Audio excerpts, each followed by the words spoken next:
In 1971, in the basement of Stanford University, 24 college kids walked in as ordinary volunteers, and so the legend ghosts walked out 6 days later, forever changed. We've been told they uncovered a terrifying truth about human nature. But tonight, we're lifting the floorboards of that basement and asking, what if the real horror wasn't the students at all, but the script they were handed? Pause. Let that sink in. Most textbooks still say Philip Zimbardo wanted to study how good people turn evil, by randomly assigning half as volunteers to act as guards, the other half as prisoners, and then letting the drama unfold. They tell us, the guards became sadists overnight, the prisoners broke down in tears, and the experiment had to be shut down because humanity's ugly core had burst through the surface. But here's what you were never taught. First, the so-called random assignment. Zimbardo himself admits he didn't stop being a scientist when the cameras rolled. He became the prison superintendent. Picture that.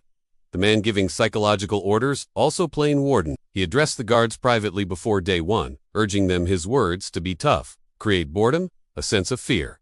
We need results. That's not observation, that's direction. Now listen to Dave Eshelman, one of the guards. He later confessed, I began to think of myself as an actor. I believed I was in a prison movie. He modeled his cruelty, not on spontaneous evil, but on Cool Hand Luke.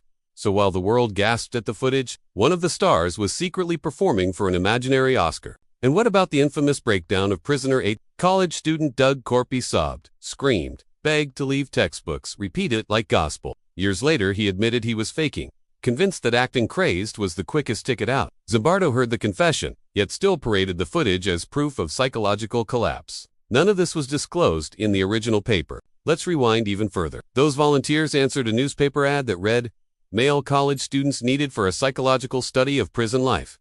Sounds innocent, but tucked in the fine print, they'd be arrested at their homes, stripped naked, blindfolded, searched. Some applicants dropped out right there. The ones who stayed, they'd already accepted humiliation before they stepped on campus. That's not a representative sample of humanity. Remember the famous moment when a priest visits the fake jail and asks the so-called prisoners for their ID numbers, not their names, and they comply. Zimbardo cites it as evidence of dehumanization.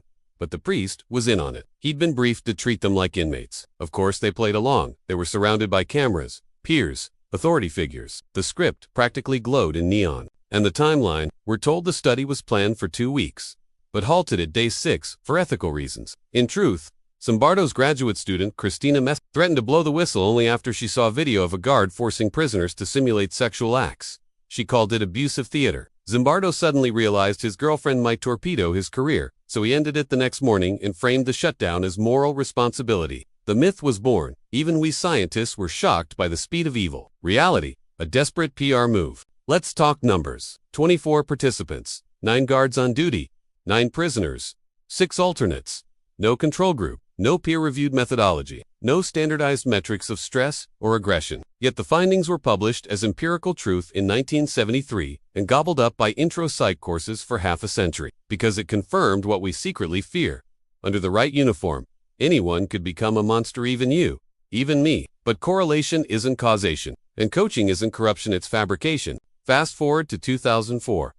Photos emerge from Abu Ghraib.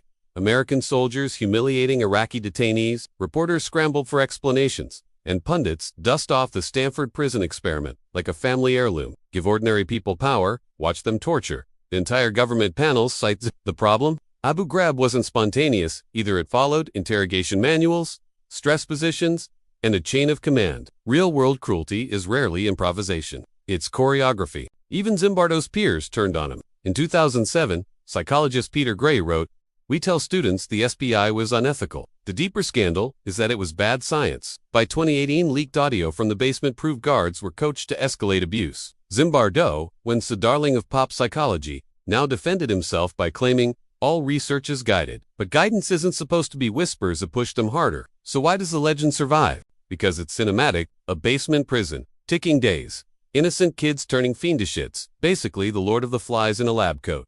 Professors teach it because it's memorable. Producers option it because it sells. And we the audience, cling to simple morals. Power corrupts, authority erodes, empathy, and a story. Complexity, that's harder to tweet. Yet science demands complexity. When British researchers replicated the study in 2002, they removed the coaching, added rigorous oversight, and guess what? The guards never united in sadism. The prisoners organized democratically, and the jail lasted its full term without descending into hell. Turns out evil isn't automatic. It needs a director calling action. So where does that leave us? On one hand, the Stanford prison experiment was a cautionary tale about unchecked authority only because authority was actively stoked. On the other, it was a theatrical performance masquerading as data, leaving generations to believe a lie about themselves. And here's the darkest twist. Even after being debunked, the experiment's conclusion still influences policy, training, pop culture. Why? Because once an idea slithers into collective memory, truth has to wrestle it barehanded. Imagine a psychology class tomorrow. A professor cues up grainy footage of young men in khaki spacing dingy corridors, voices crackling through walkie-talkies. Students watch, wide-eyed, thinking they're glimpsing raw human nature. No disclaimer says, scripted. No caption reads, contains multiple takes. They absorb the myth and carry it onward, like a contagion. So, I'll ask you now, if science can stage a play and the world mistakes it for fact, how many other basement theaters have shaped what you believe? How often has conviction replaced evidence because it made a better story? And when our culture clings to convenient nightmares, who benefits? The Stanford prison experiment didn't reveal how quickly we turn cruel. It revealed how quickly we buy a narrative, when it comes neatly packaged with shock value and a professor's seal of approval. Maybe the real lesson is this. The next time someone tells you the data proves people are evil, pull back the curtain. Ask who wrote the script, who funded the props, who edits the footage. Because monsters aren't born in basements, they're made in the editing room. I'm not here to absolve us. We are capable of horror, all of us. But we're also capable of curiosity, capable of stopping mid-story and saying, wait, show me the raw tape? So tonight, let's retire the myth. Let's mark a chalk outline around those old conclusions and label it. Do not disturb evidence tampered, and let's replace it with a question that keeps us honest. When power knocks, do we follow orders, or do we ask for receipts? Roll that around your mind the next time someone claims science says. Without showing the notes, this has been another descent into the darker vaults of history. If you made it out with your critical thinking intact, consider subscribing. Share this with a friend who still quotes the Stanford prison experiment, and above all, stay curious, stay skeptical, and remember, truth doesn't fear the light.